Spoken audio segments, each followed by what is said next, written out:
All right, first story in the NFL. You know what? On the surface, maybe it doesn't seem so great, but I think it's a good thing. And Rough Buff might have an opinion on this, and as well as That Bad DJ and Chief Rocker. And you asked, well, why are you mentioning those particular people? Well, Rough Buff is a fan of the Buffalo Bills, which is where this person came from. And before that, he was in a place, what was the name of that school? Oh, yeah. Yeah. That one. Yep.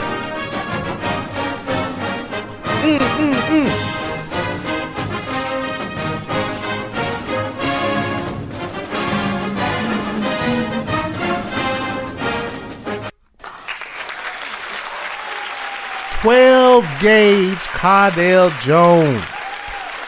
Who? Cardell Jones is going to the San Diego Chargers. Okay, couple of things about this.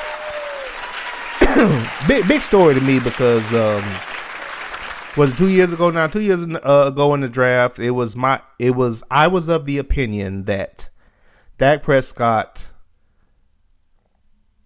12 gauge, Marquise Williams.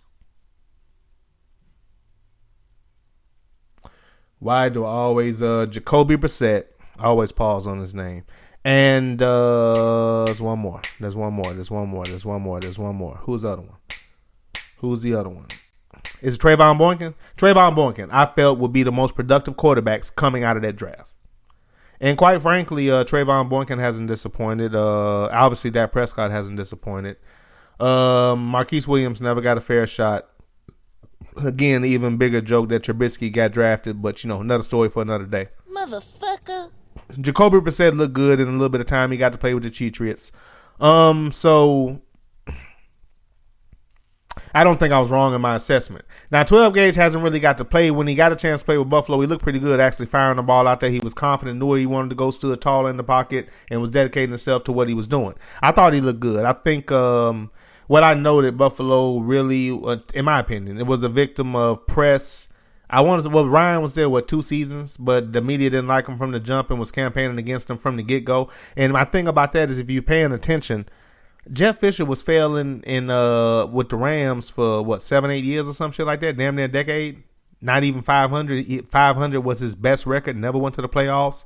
2 or 3 quarterbacks did nothing that he drafted, and no scrutiny, no criticism, nothing. But they were all over Rex Ryan in 2 years. In my opinion, it's because he had 3 ninjas at quarterback and he had the blackest coaching staff in the NFL. In my opinion, that's why they were all over him and everybody just rolled with it and wasn't looking at, in my opinion, what was the big picture is that they were trying to get him out of there. And as soon as they did, E.J. Manuel gone. He landed with the Raiders. So thanks, Buffalo. Thank you. We finally have a competent backup. Again, Rough Buffs team. Tell me how you feel about a Rough Buff. And once again, Buffalo, thank you for getting rid of, and I understand because you have Tyrod Taylor, so maybe you don't need it. But if you're going to have a backup, why not? You have Tyrod Taylor so you can take your time and comfortably get 12 gauge ready. And y'all get rid of him and then brought in, who do y'all got now, man? It's like 1 or 2 colonizers that have been around the league and done nothing. And you get rid of a rookie that won a national championship. 6'5", 240 or so, strong arm. Smart, dedicated to the game, was already built for the NFL game anyway. Makes no sense to me. Especially when I'm looking at Jared Goff from last year and what he did and or didn't do. Especially when I'm looking at the quarterbacks to get to play and how piss poor they play. And I'm already hearing people talking about 12 gauge when he hasn't even gotten a chance to play. He hasn't even played 1 full fucking game. Shit's incredible to me. But what's positive about this is being that San Diego traded for him, they see something in him, and he can be an heir apparent to Phillip Rivers, who is up there in the years. 12 gauge even mentioned back in the interview when he was a rookie, who impressed him or who was he impressed with, and he said Phillip Rivers. He said because he talked to him and gave him a lot of helpful advice. This was unsolicited back when he first came into the league. Maybe even before the draft, actually. And now he gets to play with Phillip Rivers. So it's going to be interesting. Phillip Rivers is up there in the years, and who knows? 1-2 seasons, maybe 3. Who knows? Maybe that'll be his gig, and he can actually take his time and learn under that system. I have no doubt in my mind he can play. All he needs is an actual fair shot. If you give any quarterback that I just named, if you give them a Ryan Fitzpatrick chance, I think they'll excel or at least be serviceable in this league. If you give them a Brian Hoyer chance, they will excel and or be serviceable. Tyrod Taylor has gotten it, and he's been nothing but. If Brian Hoyer was doing what Tyrod Taylor is doing, they would unmercifully kiss his ass. They would love him and talk about how valuable he is to the league. But, Tyrod Taylor doesn't have the complexion for the protection for the collection, so they overlook his game and look for flaws and criticism and talk about how he shouldn't be paid. But you have a guy like Glennon in Chicago who's done nothing and is getting a whopping amount of money. But the media has nothing to say. Kind of weird. Let's see. They talk a lot about Ninja's money potential in free agency, but they don't when it's a failed colonizer. It's almost like they have an agenda. Motherfucker. At any rate, I'm happy for 12 Gauge, man. He's in a place with a team that actually wants him. Since they ran Rex Ryan out of there, and the first thing they did, me and Jungle said that then, they want to get rid of him because he has 3 black quarterbacks and one of the blackest staffs in the league. Ed Reed was on the staff. Team was improving. 2 seasons he's gone. And everybody was just co-signing it and laughing, but not one damn person that was co-signing and laughing mentioned one damn thing about Jeff Fisher, who had been failing for 7-8 years, not even a 500 record, no playoffs, nothing. How can Ryan have a hot seat when he's in a division with a team that everybody says is one of the greatest ever in the Cheatriots? But Fisher can pass in the NFC West? That wasn't even necessarily strong, kind of up and down all over the place. No criticism. I just don't get the validity. That's all I'm saying. If that same media doesn't see Jeff Fisher, but for some reason they're dead focused on Ryan, what's the reason? I say because they had 3 black quarterbacks and a very black staff, the blackest staff in the league.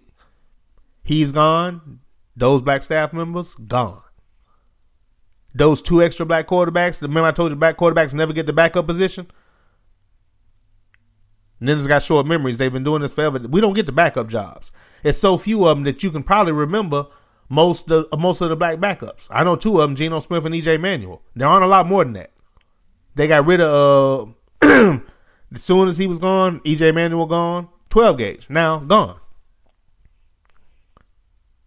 The national championship winning quarterback who beat Alabama in the game that nobody thought he was going to win and showed out and played very well. Sorry, 334 Alabama, but I'm just saying. Sorry, Grego. It happened, though. But, everybody forgets about that. It's like fucking amnesia, selective amnesia. Nobody remembers that. Nobody looks at his potential, his ability, and you're ready to throw him away. He's done nothing yet. Hadn't had a chance to play yet. But Blake Bortles is, 3rd, 4th year or so, 5th year? Still not progressing and getting where he needs to be. What are they saying about him? What is the analyzation, and what are they saying about drafting a quarterback for that team? They're not. They don't want to hurt Blake. He's one of them. But I'm happy for 12 Gauge. Heading to San Diego, can play up under Phillip Rivers, and when he gets on the field, he's going to be good and ready.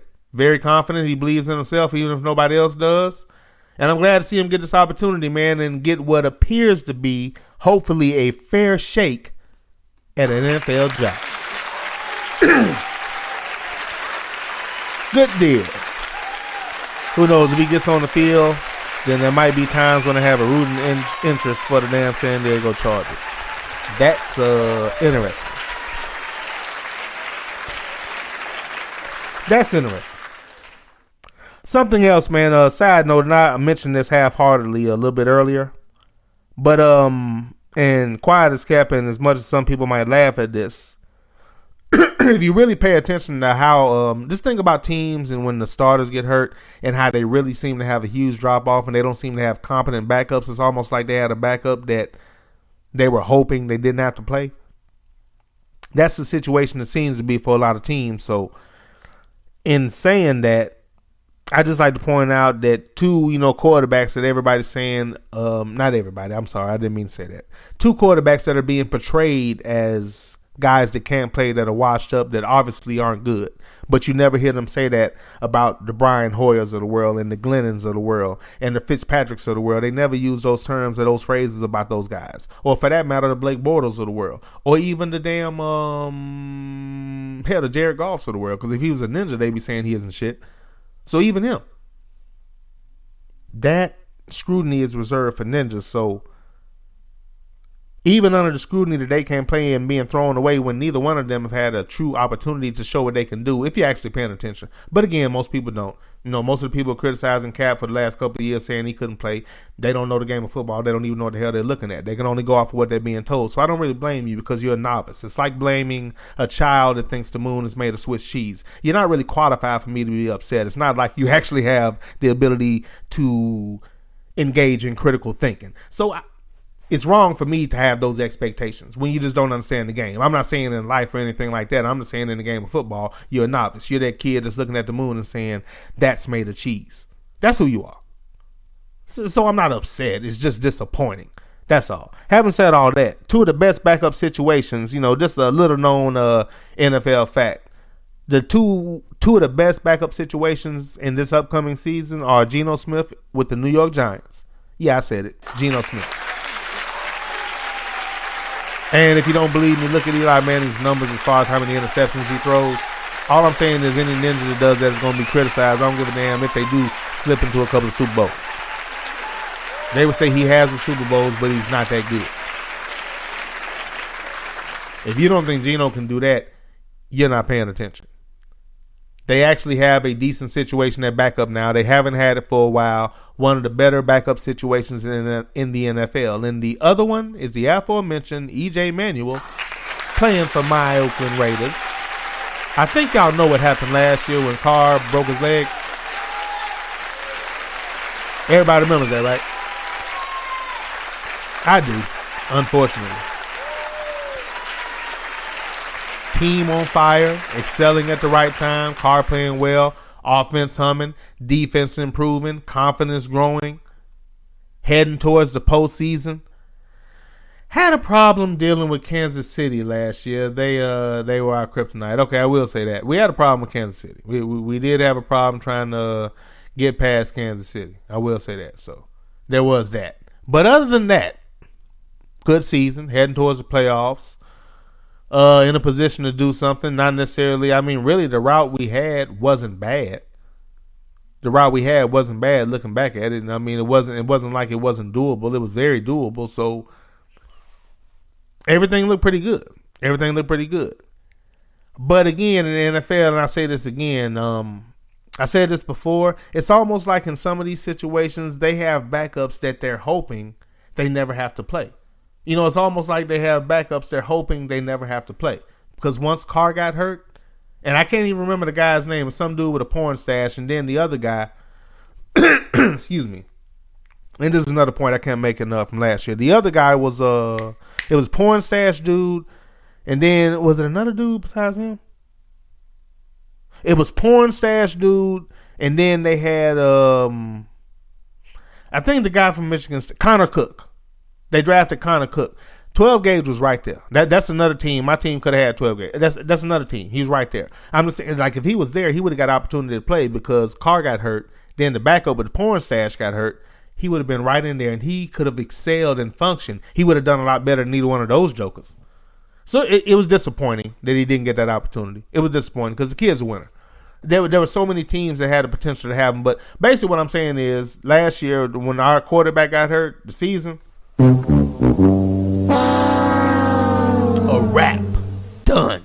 Because we had nothing at quarterback. Nothing. So I'm very happy to have E.J. Manuel. The Raiders and the Giants have two of the best backup situations if their quarterback goes down. Little known NFL fact for this upcoming season. In my humble opinion. And hell, considering so-called NFL experts said that Cam Newton needs to play tight end and that Dak Prescott would never even learn to take a snap from center, I think I'm just as qualified as those so-called experts. Motherfucker. Happy